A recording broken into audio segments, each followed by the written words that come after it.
बिस्मिल्लाहिर्रहमानिर्रहीम। ADP commerce, government degree college for women, satellite town Bahawalpur. Subject is sales tax, ADC 01402। Today our topic is offences and penalties. Students, हमने पिछले topic में पढ़ा था officers authorities of sales tax department. आज हमने discuss करनी है कि क्या वो ऑफेंसेस और पेनल्टीज़ हैं जो कि किसी भी किस्म की डिसोबीडियंस या रॉन्ग फाइलिंग की सूरत में किसी भी शख्स के ऊपर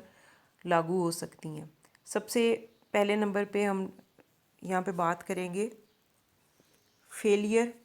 टू फर्निश आ रिटर्न, कि अगर कोई शख्स टाइम पर, ड्यू टाइम पर अपने रिटर्न्स फाइल करने में फ़ेल हो जाता है, नाकाम हो जाता है, नहीं कर सकता, तो ऐसी सूरत में उसके ऊपर 10,000 रुपीज़ की पेनल्टी होगी। विद इन 10 डेज़ अगर वो देता है तो 10,000 रुपीज़ वो पे करेगा, और अगर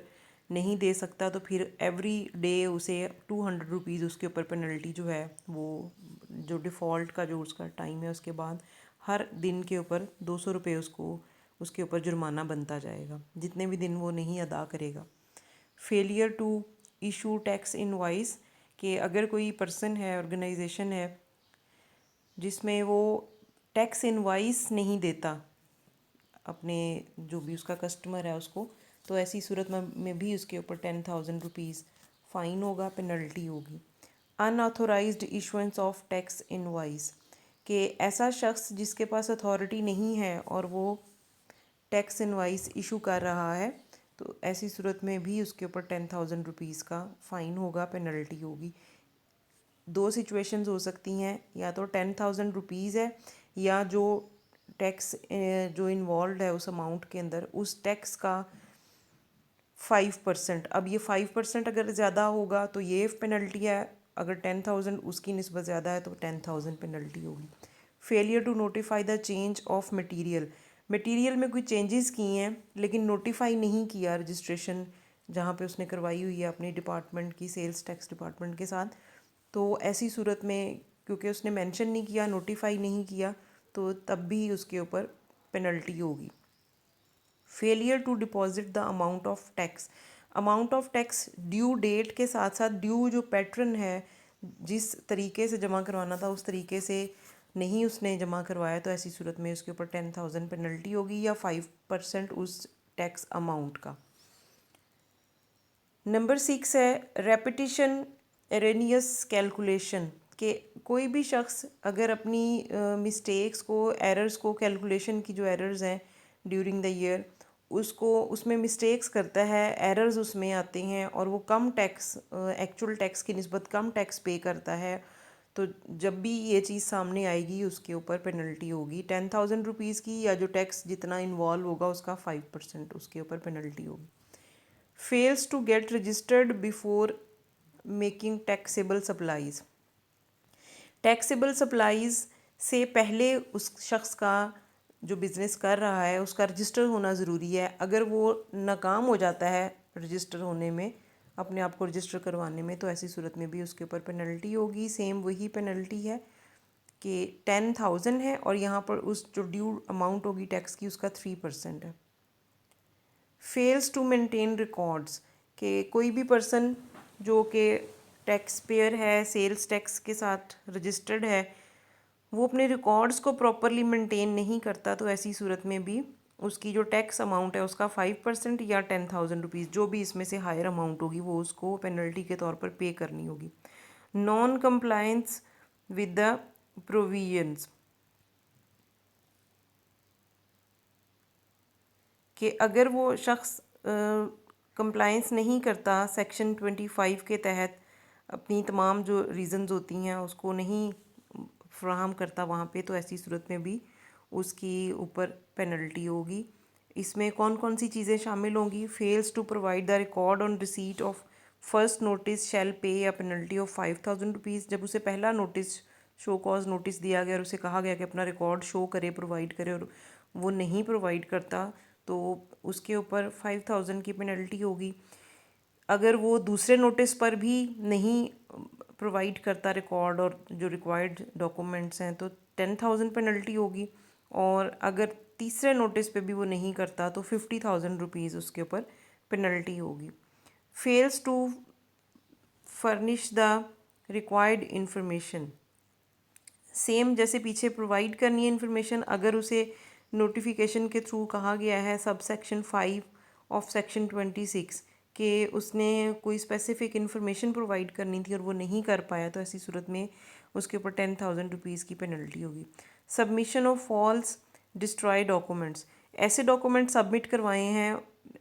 टैक्स पेयर ने जिसमें चीज़ें क्लियर नहीं हैं, डिस्ट्रॉय हुए हुए हैं, ख़राब हुए हुए डॉक्यूमेंट्स हैं या गलत हैं, रॉन्ग डॉक्यूमेंट्स हैं, जाली डॉक्यूमेंट्स हैं, तो ऐसी सूरत में भी उसके ऊपर पेनल्टी होगी। सबमिट अ फॉल्स और forged document to any officer of inland revenue,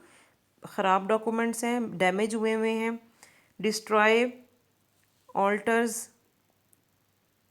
म्यूटिलेट्स और falsifies the records including a sales tax invoice, sales tax समेत बाकी ऐसे डॉक्यूमेंट्स जो कि ख़राब हैं, उसमें समझ नहीं आ रहा, रिटर्न चीज़ें जो हैं वो क्लियर नहीं हैं, तो ऐसी सूरत में उसके ऊपर पेनल्टी होगी। Knowingly or fraudulently makes false statement, false declaration, false representation, false personification, gives false information or issues or uses a document which is fogged or false, कि जानते बूझते हुए अगर गलत स्टेटमेंट देना, गलत चीज़ें शो करना, डॉक्यूमेंट में लिखना, गलत अपने आप को रिप्रेजेंट करना उस डिपार्टमेंट की तरफ से, अपनी ऑर्गेनाइजेशन की तरफ से, इन तमाम चीज़ों की सूरत में, डॉक्यूमेंट गलत होने की सूरत में और जानते बूझते हुए गलत करने की सूरत में डिपार्टमेंट की तरफ से, सेल्स टैक्स डिपार्टमेंट की तरफ से पेनल्टी होगी उसके ऊपर। Obstructs the access of an authorised officer,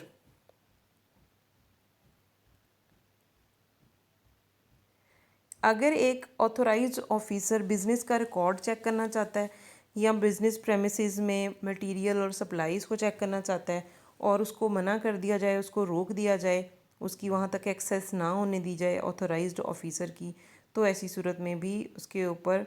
fine होगा और दैट विल बी 25,000 रुपीज़ और 100% of the amount of tax involve, उसका 100% या 25,000 रुपीज़।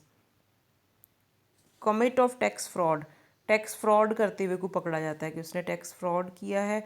कोशिश की है टैक्स फ्रॉड करने की या उसने किया है, तो तब भी उसके ऊपर 25,000 रुपीज़ हो गए या 100% जितना भी टैक्स अमाउंट थी उसका 100% इक्वल उसकी अमाउंट देनी होगी। रिमूवल ऑफ गुड्स, कि कोई भी पर्सन वायलेट करता है an embargo placed on removal of goods in connection with recovery of tax shall pay a penalty of 25,000, के टैक्स की पेनल्टी उसके ऊपर ऑलरेडी है और उसने टैक्स रिकवरी उसके ऊपर लागू हो रही है, लेकिन उसने क्या किया है कि वो गुड्स को वहाँ से रिमूव करवा दिया है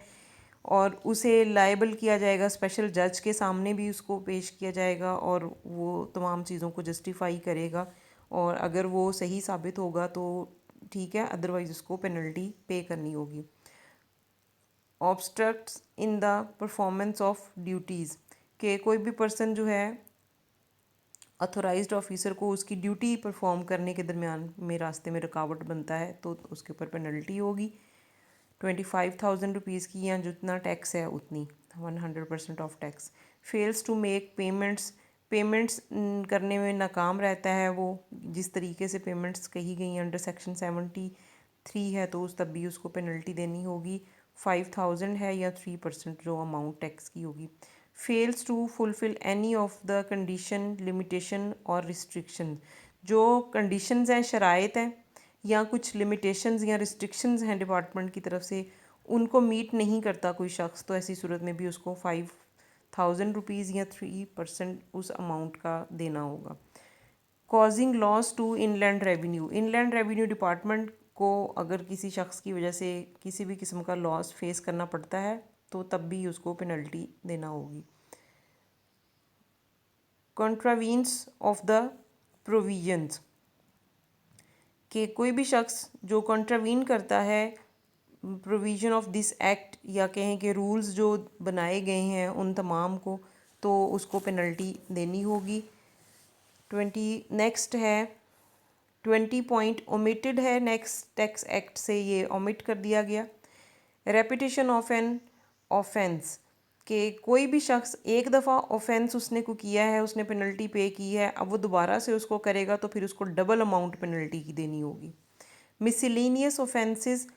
मिसलिनियस में मतलब कोई स्पेसिफिक हेडिंग नहीं है, आप स्टूडेंट्स चाहें तो इनको भी पॉइंट्स में ऐड कर लें, जैसे वो 21 तक हैं तो आगे आप इनकी भी ऐसे ही नंबरिंग कर लें। इसमें पहला है knowingly and without lawful authority gains access to or attempt to gain access to computerise system, कि जो FBR का कंप्यूटराइज सिस्टम है वहाँ तक इलीगल तरीके से एक्सेस करने की कोशिश करना, वहाँ पे अपने डाटा को चेंज करने की कोशिश करना। Unauthorisedly uses or discloses or publishes or otherwise disseminates information obtained from the computerise system, उस कंप्यूटराइज सिस्टम से हासिल की गई इंफॉर्मेशन को गलत तरीके से आगे अनऑथोराइज्डली उसको वहाँ पर पब्लिश करना। फॉल्सिफाइज यानी रिकॉर्ड, कोई भी रिकॉर्ड जो है उसको फॉल्सीफाइज यानी गलत तरीके से पेश करना उस रिकॉर्ड को। उसके बाद है failures, falsifies any record or information stored in the computerized system, computerise system में रिकॉर्ड को चेंज करना। नोइंगली और डिसऑनेस्टली डैमेजेस और इम्पेयर्स द कंप्यूटराइज सिस्टम, जानते बूझते हुए कंप्यूटराइज सिस्टम में डिसऑनेस्टली उसको चेंज करना। नोइंगली द डिसऑनेस्टली डैमेजेस और इम्पेयर्स एनी डुप्लीकेट टेप और डिस्क और other medium on which any information obtained from the computerise system is kept और स्टोर्ड, उसको चेंज करना, वो भी दोबारा वही सेम बात की हुई है कि उसको डुप्लीकेट करना, चेंज कर देना। Unauthorisedly uses unique users identifiers of any other registered users of unauthentic transmission of information to the computerized system or fails to comply with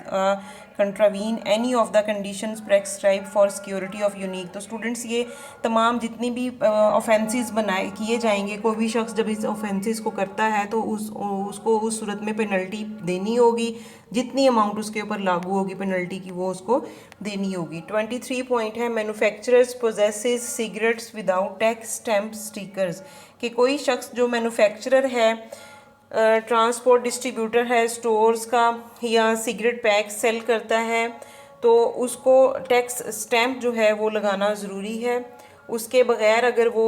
कर रहा है, उसकी सेल कर रहा है, तो ऐसी सूरत में भी उसको टैक्स अदा करना होगा। ये लॉन्ग क्वेश्चन के तौर पर अगर आएगा तो तमाम पेनल्टीज़, जितनी भी ऑफेंसेस एंड पेनल्टीज़ यहाँ बताई हुई हैं वो आपने तमाम की तमाम स्टूडेंट्स करनी है। और अगर शॉर्ट क्वेश्चन आता है स्पेसिफिकली किसी एक पॉइंट का, तो आपने उस हिसाब से उसको अटैम्प्ट करना है। कोई भी क्वेश्चन हो तो आपने क्वेरीज हो तो आपने कमेंट सेक्शन में पूछ लेना। Students prepare this topic for examination.